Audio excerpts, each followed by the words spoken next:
नमस्कार, मेरा नाम प्रवीण कुमार है। आप द लोक विचार देखना शुरू कर चुके हैं। अभी मैं मौजूद हूँ शिवहर विधानसभा के बेलवा पंचायत में और हमारे साथ राजद के युवा नेता कौशल गुप्ता जी हैं। कौशल गुप्ता जी, सबसे पहले आपका बहुत बहुत स्वागत है हमारे चैनल में। धन्यवाद आपका जो हमारे लिए आप आए हैं और अपना कीमती समय निकाल कर मेरे साथ। कैसे हैं आप? बहुत अच्छे हैं जी।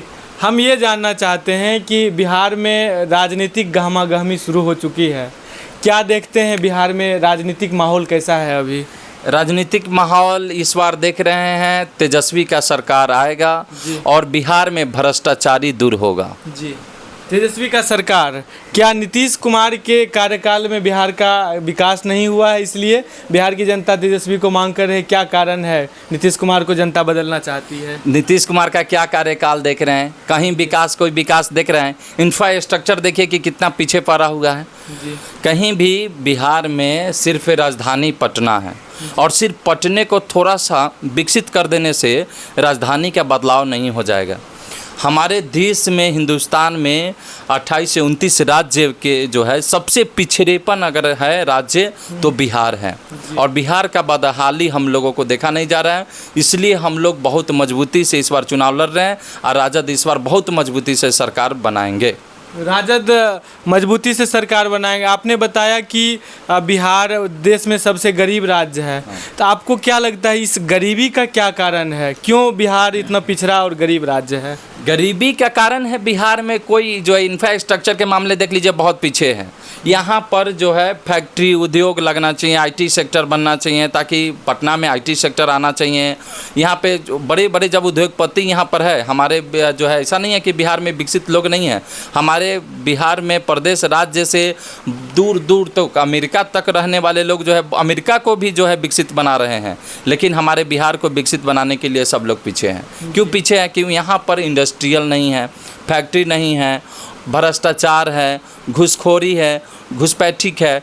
पहले जो है हम लोग जब जाते थे ब्लॉक में तो पहले हम लोग अपने जनता के चोट पर काम होता था। अब अधिकारी वो अपना चोट पर काम करते हैं। मर्जी हुआ तो काम हुआ, नहीं मर्जी हुआ काम नहीं हुआ। अधिकारी के मन मर्जी के माध्यम से काम होता है और जनता के मन मर्जी कोई नहीं है। ये जो है सिर्फ जो है ना जन कल्याण के लिए सरकार नहीं है, ये सरकार भ्रष्टाचार का सरकार है और इस सरकार को बदलाव लाना जरूरी है और राजद को सरकार बनाना जरूरी है बिहार में। जी। मैं ये पूछना चाहता हूँ कि एक बिहार में नई पार्टी आई है जनसुराज। वो बिहार के विपक्ष के जो नेता हैं तेजस्वी यादव जी, उनको लेकर बार बार ये अटैक करते हैं कि वो 9वीं फेल हैं। तो क्या बिहार की जनता ये एक जो एजुकेशन में क्राइटेरिया क्या मानती है कि वो 9वीं फेल होने के कारण उनको नुकसान हो सकता है? आप क्या मानते हैं इस चीज़ को लेकर? डजंट मैटर सपोज दैट, ये मैटर नहीं करता है एजुकेशन पॉलिटिशियन में। आप समझ सकते हैं संविधान का कोई विचार, ऐसा तो कोई नियम नहीं है, लेकिन अटैक जो करते हैं तो उस अटैक पर आप क्या कहना कुछ नहीं। प्रशांत किशोर भदैया मेढक है, मेढक की तरह आया है, फिर मेढक की तरह बारिश खत्म होगा छलांग लगाएगा फिर भागेगा दिल्ली। जी हाँ, मेढक का मानना है कि प्रशांत किशोर फिर वापस भागने वाले हैं? हाँ दिल्ली, हाँ बिल्कुल दिल्ली भागने वाले हैं। भदैया मेढक है वो। जी, भदैया मेढक है वो, भागेगा जल्दी दिल्ली जो है। कई ये बात भी कहा जाता है कि वो तो बहुत पार्टी के लिए काम किए हैं। वो कि तेजस्वी यादव की का भी मतलब 2015 में जब नीतीश जी और लालू जी साथ थे तो उन्होंने साथ काम किया और फिर अब विरोध कर रहे हैं। नीतीश जी का भी विरोध कर रहे हैं। क्या कहना चाहेंगे?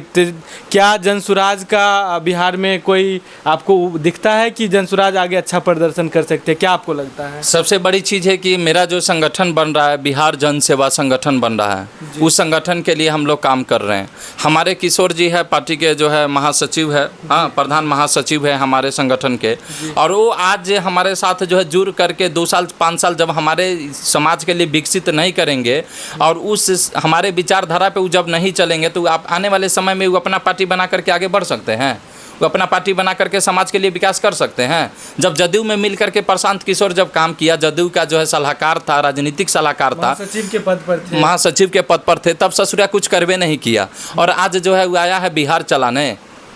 दिल्ली में रहने वाला व्यक्ति से कभी बिहार नहीं चलेगा। हमारा बिहार का प्रॉपर राज्य का, यहाँ का प्रॉपर नेता चाहिए।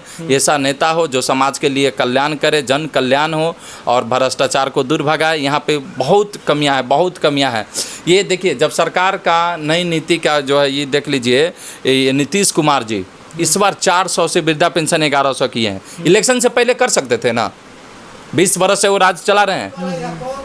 20 वर्ष से राज्यकाल जो है, 20 वर्ष से राज्य चला रहे हैं, उन्हें क्यों नहीं किए नीतीश कुमार जो है? 400 से 1100 नहीं किया। अब जो है तेजस्वी यादव को 2 कॉपी करके डुप्लीकेट बनाने के चक्कर में 400 से 1100 कर दिए। उनका कोई भी योजना सक्सेसफुल नहीं है। शराबबंदी, हाँ, और शराबबंदी, दहेज मुक्त सरकार, उसके बाद न जाने कितना जो है हुआ, या शराब मुक्ति हुआ क्या बिहार में? चलिए ना, हर घर घर शराब बिक रहा है। और ये जहरीली शराब के कारण लोग, कितने आदमी रोज दिन हजारों लोग मर रहे हैं। और जब उसको मुआवजा मांगा जा रहा है तो सरकार कह रहे हैं जो दारू पिएगा वो मरवे करेगा। हम इस सरकार से ही कहना चाहते हैं, रे ससुरा, तुम सरकार जो है ये तू बंद कहला किया है, जब दारू जो है तुम दारू बंद किया है और लोग जो है यहाँ जहरीली शराब पीकर मर रहा है, तुम कह रहे हो कि मरवे करेगा, दारू पीवे करेगा। तो ये कौन तरीका हुआ भाई? आने वाला विधानसभा चुनाव में आपके पार्टी का कौन सा मुद्दा है जिस मुद्दे पर आप बिहार का चुनाव लड़ने जा रहे हैं? मेरा पार्टी का एक ही मुद्दा रहेगा, 1 इलेक्शन 1 एजुकेशन 1 नेशन। हाँ, 1 नेशन 1 इलेक्शन 1 एजुकेशन हमारा जो बिहार जन सेवा संगठन है। आने वाले भविष्य में अगर हम पार्टी बनाएंगे तो यही 3 मुद्दा लेकर के हम चुनाव लड़ेंगे और सिर्फ जन कल्याण के लिए काम करेंगे। जो गरीब दल के लोग हैं उनको आगे बढ़ाने का काम करेंगे। इस समाज में बहुत पिछड़ेपन हो रहा है और जो पिछड़े लोगों को, जो अति पिछड़ा का बेटा को, पिछड़ा वर्ग को जो दबा रहे हैं, उसको बढ़ाने का काम करेंगे। और ये जो सरकार भ्रष्टाचार के सरकार है, भ्रष्टाचारी का जो है भगाने का काम करेंगे। Honesty is the best policy. हम लोग ईमानदारी के नीति पर काम करेंगे जी। अभी बिहार में राहुल गांधी जी और तेजस्वी यादव जी का एक वोटर जो यात्रा चल रहा है, जिसमें वो आरोप लगा रहे हैं कि बिहार में वोट चोरी हो रहा है। इलेक्शन कमीशन जो है कि गरीब लोगों और दलित लोगों का वोट काट रहे हैं। इस पर आपका क्या राय है? क्या आपको लगता है कि इलेक्शन कमीशन जो है कि बिहार में लोगों के वोट के अधिकार को छीनने का काम कर रहा है? आपको क्या लगता है इस पर? देखिए, पहले तो ये होता था कि हम लोग जनता जो है सरकार को चुनते थे। अब जो है सरकार जो है जनता को चुन रही है, तो ये कहीं ना कहीं साजिश है और इस साजिश में हम लोग जो है सक्सेसफुल जो है नहीं होने देंगे इस सरकार को। जी, यही मानना है हम लोगों को। तो क्या आपको लगता है कि एनडीए सरकार और इलेक्शन कमीशन की मिली भगत से ऐसा हो रहा है? फिर अदर स्टेट में क्यों नहीं कर रहे हैं? ये सिर्फ बिहार में ही क्यों? अदर स्टेट में भी सर्वे होना चाहिए। मतलब ये भी सवाल बनता है कि इतनी जल्दी इस चीज़ को क्यों? इतनी जल्दी क्यों? आखिर इतनी जल्दी क्यों होना था? 26 दिन का टाइम था। सिर्फ पूरे जिला पदाधिकारियों को बोला गया कि 26 दिन में सब लोगों को डेटा तैयार करके जो है इसको सर्वे हो जाना चाहिए। जो भी ये पहले के, अब मान गए यहाँ से जो ये गरीब लोग हैं, यहाँ हमारे के यहाँ के मजदूर हैं, कुछ दिल्ली कुछ दिनों के लिए रहने लगे, 2 साल 4 साल के लिए, तो क्या उसका वोटर लिस्ट से हट जाना चाहिए नाम? यहाँ क्या वोटर लिस्ट से नाम यहाँ बिहार में हट जाना चाहिए था? तो अपने रोजगार के लिए। तो ये सरकार चोरी ही किया है, ये वोट चोरी हुआ है और ये चोरी का साजिश बहुत अच्छा से मिलेगा। इस बार जो है एनडीए का सरकार बहुत अच्छा से भागेगा बिहार में, जो है एकदम सफाइयाँ ही सफाइयाँ हैं।